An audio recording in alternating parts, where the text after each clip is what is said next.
City Today News। पश्चिम बंगाल की मुख्यमंत्री ममता बनर्जी की सख्त टिप्पणियों के बाद बीजेपी नेता अग्निमित्रा पाल ने जोरदार पलटवार किया। उन्होंने ममता पर पुलिस और तृणमूल नेताओं की अवैध गतिविधियों में शामिल होने का आरोप लगाया। अपने भाषण में अग्निमित्रा पाल ने कहा, अगर 14 साल सरकार चलाने के बाद ममता बनर्जी कहती हैं कि उन्हें कोयला और बालू तस्करी के रैकेट की जानकारी नहीं थी तो ये हास्यास्पद है। हमने बार बार इस मुद्दे को उठाया, नदी में मशीन लगाकर तस्करी की शिकायत की और लिखित निवेदन भी किया। फिर ममता चुप क्यों थी? क्योंकि वो खुद जानती थी कि तृणमूल नेताओं की सरपरस्ती में ये तस्करी हो रही है और पुलिस और प्रशासन का एक वर्ग इसे संरक्षण दे रहा है। उन्होंने साथ ही कहा, ऐसी मुख्यमंत्री से और क्या उम्मीद की जा सकती है जो विनीत गोयल जैसे अधिकारियों को बचाने की कोशिश करती है, जो राजीव कुमार जैसे लोगों की मदद करती है। অভয়ার সময় আমরা দেখলাম যে পুলিশকে বিনীত গোয়েলকে কিভাবে বাঁচাতে হয় সেটা আপনার কাছ থেকে শিখতে হয়। আপনি গতকাল বললেন যে পুলিশ কিছু কিছু পুলিশ তারা নাকি এই কাজ করছে, চুরির কাজ, বালি কয়লা। আপনি জানতেন না? আপনি তো 14 বছর মুখ্যমন্ত্রী রয়েছেন, আপনি জানেন না যে কোথায় কোথায় বালি তৈরি চুরি হচ্ছে?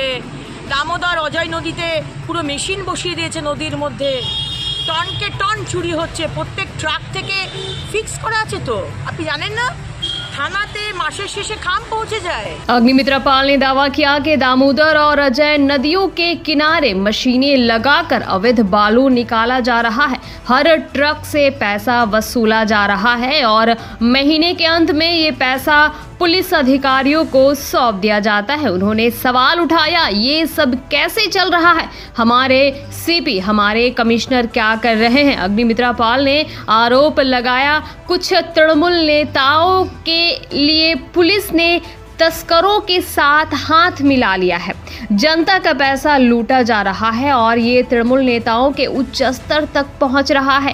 इस अवैध गतिविधि को किसी भी हाल में जारी नहीं रहने दिया जाएगा। तृणमूल कांग्रेस ने इस आरोपों को निराधार बताया है।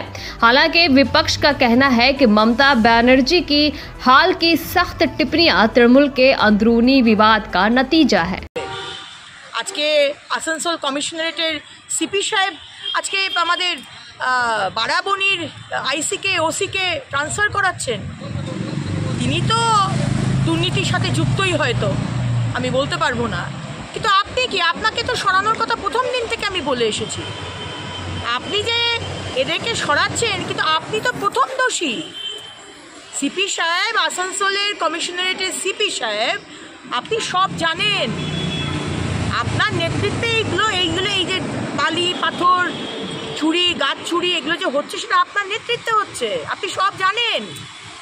এবং সেই ট্রাক পার ট্রাক যে টাকা, সেই টাকা কলকাতায় আপনিই পৌঁছে দিচ্ছেন। এবার কোথায় কোথায় টাকা পৌঁছচ্ছে সেটা নিশ্চয়ই আমাকে আলাদা করে বলে দিতে হবে না, সেটা সবাই জানে।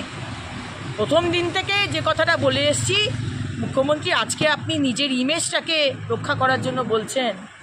আপনি যে সাদা শাড়িটা পরেন না, খুব দামি শাড়ি, আমি জানি, আমি ডিজাইনার, তো আমি জানি ওই এক একটা শাড়ির কত দাম। তো খুব সিম্পল শাড়ি আপনি কিন্তু পরেন না, আর সেই শাড়িটার ওপরেও কিন্তু রক্তের দাগ তো আছেই।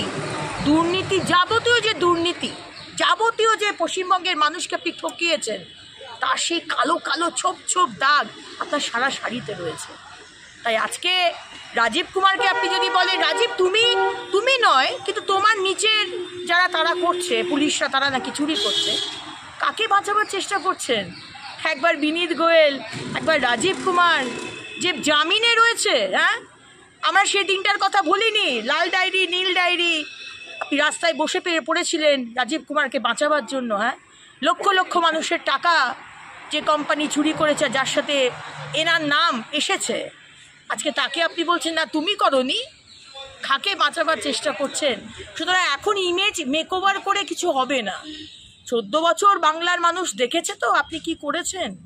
এখন শেষ দিনে এসে 1 বছর বাকি আর ইলেকশন, এখন আপনি যদি বলেন যে না আমি ঠিক, আমার এমএলএ এমপি মন্ত্রীরা নেতারা চুরি করছে, আমি শাসন করছি, আমার পুলিশ টুলিশ চুরি করছে, আমি শাসন করছি, এটা কিন্তু আমরা অন্তত বিশ্বাস করব না, আর বাংলার মানুষও বিশ্বাস করবে না।